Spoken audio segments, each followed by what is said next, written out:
Okay, students.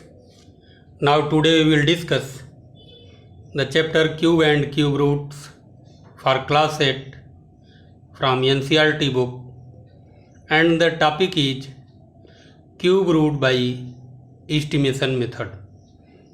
कोई भी number हमको दिया रहेगा and we have to find the cube root only just by estimation by seeing the number in just few seconds. तो हम उसको कैसे फाइंड करेंगे और इसके लिए हमारी बेसिक रिक्वायरमेंट्स क्या है, तो इसको हम आज के क्लास में सीखेंगे। तो इसमें जो बेसिक रिक्वायरमेंट है वो ये है कि आपको 1 से लेकर 10 तक का क्यूब नंबर का क्यूब, नेचुरल नंबर का क्यूब आपको याद रखना होगा अगर आप फास्ट कैलकुलेशन करना चाहते हैं। तो सबसे पहले हम 1 से लेकर 10 तक के नंबर का क्यूब यहाँ पर लिख लेते हैं। ओके, तो जैसा कि हम यहाँ पर देख पा रहे हैं, हमने 1 से लेकर 10 तक के सभी नंबर का क्यूब यहाँ पर लिख दिया है। 1 का क्यूब 1, 2 का क्यूब 8, 3 का क्यूब 27, 4 का क्यूब 64, 5 का क्यूब 125, 6 का cube 216, 7 cube 343, 8 cube 512, 9 cube 729 and 10 cube is equal to 1000। अब हम देखते हैं कि कोई नंबर अगर दिया गया है तो उसका क्यूब रूट हम कैसे फाइंड करते हैं। सपोज दैट एक नंबर हमको यहाँ पर दिया गया है 300763, ये नंबर है और इसका क्यूब रूट हमको फाइंड करना है। तो क्यूब रूट हम कैसे लिखते हैं, स्क्वायर रूट में हम यहाँ पर 2 लिखते हैं और क्यूब रूट में हम यहाँ पर 3 लिख देते हैं। तो इसका क्यूब रूट फाइंड करना है। तो सिंपली हम क्या करते हैं कि इस नंबर को राइट साइड से काउंट करते हैं और 3 नंबर के बाद इस तरह से हम इसको स्प्लिट कर देते हैं, मतलब 2 पार्ट में डिवाइड कर लेते हैं। राइट साइड से 2 ग्रुप बना लेते हैं। एक ग्रुप में 3 नंबर कर लेते हैं, बाकी जो नंबर इधर बचते हैं उनको हम दूसरे ग्रुप में कर देते हैं, लेकिन राइट साइड से ही ग्रुप हम बनाते हैं। अभी हम बताएंगे कि जैसे मान लीजिए 5 ही नंबर हैं, अगर उसमें 5 डिजिट का नंबर है तो हम क्या करते हैं, तो राइट साइड से हम 3 ले लेंगे, फिर इधर 2 हो जाएगा। 4 नंबर अगर रहेंगे तो राइट साइड में हम 3 लेंगे, इधर 1 नंबर रहेगा। तो अब हम क्या करते हैं, इसका क्यूब रूट फाइंड करने के लिए इसमें देखिए इसके यूनिट डिजिट राइट साइड का जो ग्रुप है, इसको मान लीजिए हमने ग्रुप 1 कर दिया, इसको ग्रुप 2 कर दिया। तो ग्रुप 1 में जो यूनिट डिजिट है उसको आप देखिए, ये 3 है और यहाँ पर देखिए वो कौन सा नंबर है जिसके क्यूब में यूनिट डिजिट 3 आ रहा है। तो हम देखते हैं कि वो नंबर है 7, जिसके क्यूब में यूनिट डिजिट पर 3 आ रहा है। तो यहाँ पर हम लिख देते हैं 7, मतलब कि यह जिस नंबर का क्यूब है उसके क्यूब रूट में यूनिट डिजिट इज 7। अब हम आते हैं 10th डिजिट को देखने के लिए। 10th डिजिट देखने के लिए हम सेकंड ग्रुप को देखते हैं और ये देखते हैं कि सेकंड ग्रुप जो है ये 300 किन 2 नंबर्स के बीच में आ रहा है। तो देखिए ये 216 से 343 के बीच में आ रहा है, मतलब इसके बीच में आ रहा है कहीं, और ये 6 का क्यूब और 7 का क्यूब है। तो इसमें ये 6 और 7 के क्यूब के बीच में आ रहा है। तो इनमें जो छोटा नंबर है हम उसको ले लेते हैं। इसका मतलब कि यहाँ पर इसका यूनिट डिजिट होगा 6, माने इसका जो क्यूब रूट आएगा वो होगा 67। आइए अब हम दूसरा क्वेश्चन देखते हैं। ये एक दूसरा नंबर मैंने लिया है। अब इसमें हम वही सेम प्रोसेस करते हैं। हम क्या करते हैं, इसको 2 ग्रुप में डिवाइड कर लेते हैं, यहाँ पर एक लाइन ड्रा करके। तो ये 2 ग्रुप में डिवाइड हो गया। अब ये ग्रुप जो है ये 1s का डिजिट देगा और ये 10s का डिजिट देगा। इसके क्यूब रूट की बात अगर हम करते हैं, ये क्यूब रूट निकालना है, तो पहले हम इस ग्रुप को देखते हैं और देखते हैं वो कौन सा नंबर है कि जिसका क्यूब करने पर उसका यूनिट डिजिट 4 आता है। तो हम देखते हैं कि वो नंबर यहाँ पर अगर हम ध्यान से देखें तो वो नंबर है 4। तो यहाँ पर यूनिट डिजिट हमने लिख दिया 4। अभी हम क्या करते हैं, 10th डिजिट फाइंड करने के लिए इस ग्रुप को देखते हैं, सेकंड ग्रुप को। तो वो है 592।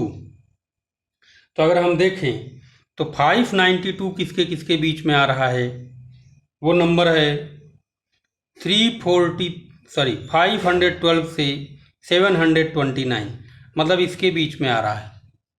तो इसमें छोटा कौन है, 8 और 9 का क्यूब के बीच में आ रहा है, छोटा है 8, तो हम यहाँ पर लिख देंगे 84। ये नंबर 8 हमने लिख दिया, तो ये हो गया 84। तो इस तरह से 6 डिजिट का नंबर का जो क्यूब रूट है हम इस तरह से निकालते हैं। एक क्वेश्चन हम और देख, तो यहाँ पर हमने एक नंबर लिया है, इसमें 6 डिजिट हैं, इसका क्यूब रूट निकालना है हमको। तो हम क्या करते हैं, इसका क्यूब रूट निकालने के लिए यहाँ पर हमने लिख दिया, क्यूब रूट का सिंबल है ये, इसको हमने लिख दिया और इसको 2 पार्ट में हमने डिवाइड कर लिया। अब हम यहाँ पर देखते हैं, ये जो पार्ट है ये 1s का डिजिट देगा और ये 10s का डिजिट देगा। तो हम देखते हैं कौन सा नंबर है जिसके क्यूब करने पर यूनिट डिजिट 8 आता है। तो वो हम देख रहे हैं कि 2 है, तो हमने यहाँ पर लिख दिया 2। अब 10 डिजिट के लिए देखिए कि 778 किन 2 नंबर्स के बीच में आएगा। तो जैसा कि हम यहाँ पर देख पा रहे हैं कि वह 9 क्यूब और 10 क्यूब के बीच में आ रहा है, तो हम यहाँ पर लिख लेंगे छोटा नंबर, दैट इज़ 9, तो ये हो जाएगा 92। अब मान लीजिए 5 डिजिट का अगर नंबर है तो उसको हम कैसे फाइंड करते हैं, तो आइए देखते हैं। ओके, तो ये हम जो एक नंबर देख रहे हैं इसमें 5 डिजिट हैं, तो हम राइट साइड से 3 किए और इसके बाद हम लाइन ड्रा कर लिए। अब इसी नंबर का हमको क्यूब रूट फाइंड करना है, तो क्यूब रूट का सिंबल हमने बना दिया। और इस पार्ट को आप देखिए, तो वो कौन सा नंबर है जिसको क्यूब करने पर यूनिट डिजिट 4 आ रहा है, तो वो यहाँ से दिखाई दे रहा है, 4 का क्यूब है, तो इसका जो क्यूब रूट आएगा उसका यूनिट डिजिट होगा 4। अब हम 10th डिजिट देखते हैं। 10th डिजिट हमको ये नंबर बताएगा, सेकंड पार्ट,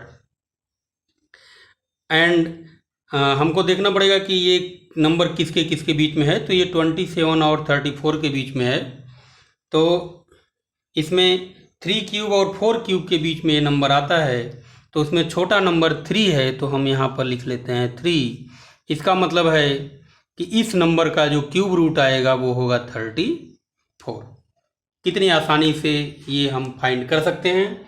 अब इसके बाद हम एक 4 डिजिट का नंबर लेते हैं और देखते हैं कि उसका क्यूब रूट हम कैसे फाइंड कर पाएंगे। ओके, तो यहाँ पर हमने जो नंबर अब लिया है तो ये 4 ही डिजिट का है, और इसमें हम देखते हैं कैसे करते हैं। इसका हमको क्यूब रूट फाइंड करना है, ये क्यूब रूट का सिंबल मैंने लगा दिया। और उसी तरीके से 3 नंबर यहाँ से राइट साइड से काउंट करिए, 1 2 3, और यहाँ पर लाइन ड्रा कर लीजिए। अब ये जो है यूनिट डिजिट को बताएगा, तो आप देखिए कौन सा नंबर है जिसका क्यूब करने पर यूनिट डिजिट 6 आ रहा है, तो हम देखते हैं वो नंबर है 6, तो हम यहाँ पर लिख लेंगे 6। और अब ये जो नंबर है सेकंड पार्ट, ये हमको बताएगा इसका 10th डिजिट। तो हम देखेंगे कि 4 जो है किसके किसके क्यूब के बीच में है, तो हम देखते हैं 1 और 2 के क्यूब के बीच में है, और 1 और 2 में जो छोटा नंबर है वो है 1, तो इसका मतलब है 496 का जो क्यूब रूट होगा वो होगा 16। इसके बाद एक क्वेश्चन हम और देखेंगे 4 डिजिट का ही, फिर इसके बाद आपका ये टॉपिक शेष हो जाएगा। ओके, तो ये नंबर है आपका 2744, 2744। इसका क्यूब रूट हमको फाइंड करना है, तो ये क्यूब रूट का सिंबल मैंने बना दिया। और अभी उसी तरीके से आपको 3 डिजिट काउंट करके यहाँ 7 और 2 के बीच में आपको एक सेपरेशन ड्रा कर देना है।